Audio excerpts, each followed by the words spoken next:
Hello guys, welcome back to the channel. So these are the sketches for this afternoon and a quick rundown of them by my own analysis and feedback for myself so that I can then move on to different sketches to improve my sketches and proportions.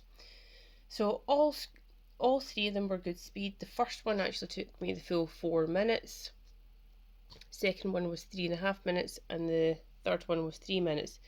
I am gradually reducing my time and actually getting quicker at sketching and laying down the foundations essentially for future pieces of work. So I utilise geometric, observational and gestural, purely gestural for the hair.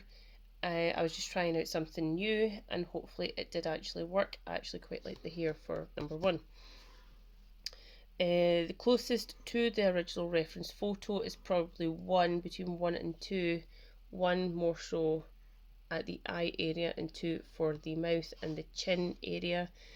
But I'm really happy with the overall results. I am gradually gaining more and more confidence within this learning method and applying it to my artwork. So please let me know what you think, and also thank you to all my subscribers. Thanks guys.